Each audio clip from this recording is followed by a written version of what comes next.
Shripad Rajam Sharanam Prapadhe. Continuing our narration to chapter 34, Shankar Bhatt and Dharmagupt now continued their journey in the direction of Pitikapuram. They reached a village. On their way, they kept singing hymns or bhajans in praise of Lord Shripad and were remembering his miracles. Wherever they halted, devotees of Lord Shripad treated them with utmost hospitality.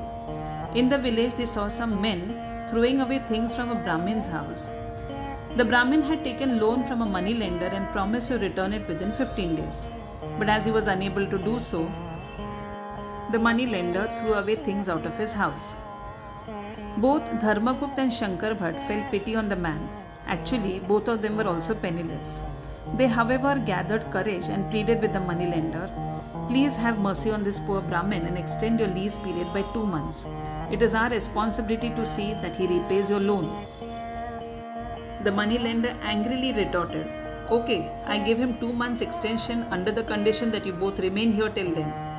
If he fails to return the money even within 2 months, then not only will I confiscate his house, but you too will be dragged to court by me for mediating. You will have to face whatever punishment is meted out." Shankar Bhatt no doubt took up responsibility, but he was in a fix. He felt that he had unnecessarily taken up this issue. The duo stayed at the poor Brahmin's house. As all members of the family starved, these two also had nothing to eat. They felt that the only solution for their starvation, thirst, and ill treatment given by the moneylender's men was to chant Lord Shripad's name. They repeatedly chanted, "Shripad Rajam Sharanam Prapadhe." Only he was their savior, thought Shankar Bhatt. He then remembered a statement, "Satyam Vidhatam Nijabhrutya Bhashitam," which sage Narada had said to Lord Vishnu. It means, the truth uttered by any devotee of Lord Narayana, that is Vishnu, has to be made actually true or absolute truth by none other than Lord Narayana himself. That is, if someone who is a true devotee utters a statement, then that is made the truth by Lord himself. In that village lived a learned scholar and an authority on Mantra Shastra named Sharbheshwar Shastri. He was helped by a dead soul or a ghaul, which gave him the power to accurately mention about one's past, present and future. Many people in the village betted on whether the Brahmin would repay his loan or not. "The Brahmin will not repay his loan," announced Shastri on the basis of the ghaul's suggestion. So the betting became even more severe.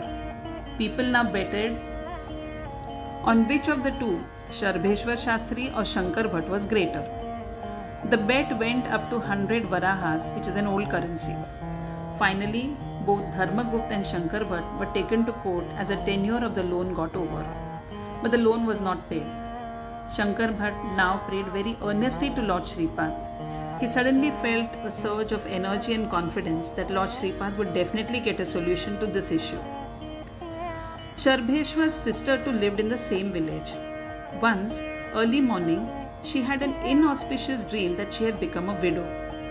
She narrated the dream to her brother, who consulted the ghaul. He got an answer that her husband was killed by someone who had looted him. She was very upset on hearing this, but some villagers assured her that only Shankar Bhatt, a devotee of Lord Shripad, could tackle this issue and give a solution to it. Addressing Shankar Bhatt as a brother, she said, "Brother, please save my husband." Just then, Shankar Bhatt remembered the sacred akshata given by Narsimha Rayudu. He gave it to Sharbheshwar's sister and instructed her to keep it in a sacred place and assured her that her husband would return safe and sound. For listeners and readers, this is the same akshata which was mentioned a little earlier in the chapters. This was nothing but absolute truth. Sharbheshwar was angry with his sister for this act. The sister made a vow that if her husband would come home safely, then she would see that the Brahmin's loan would be paid by her. Besides, she would consider Shankar Bhatt as her guru and worship Lord Shripad. 3 days passed. On the 4th day, her husband returned home safe.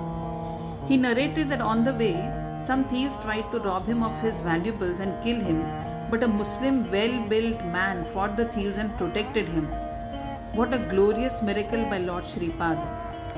Sharbheshwar Shastri's ego was destroyed. Thus, the landlord's loan was repaid. Sharbheshwar Shastri said, I worship Dhumravati Devi, one of the Dashamahavidya goddesses. She is very aggressive. Starvation, quarrels, and poverty strike a person's family if she is angered. For those who are victims of black magic, she is the only savior.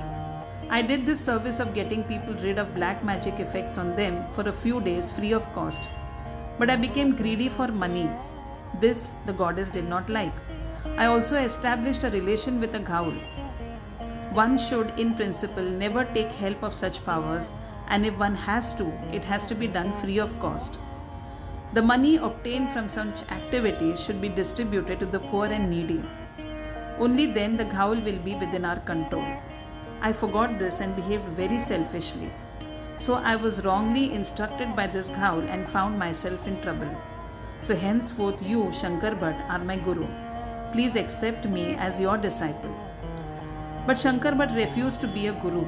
He felt his only mission was to serve his guru, Lord Shripad, and chant his name always. Chapter 34 ends here.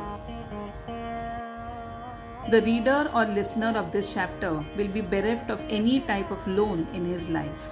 May Lord Shripad bless us all. Shripad Rajam Sharanam Prapadhe.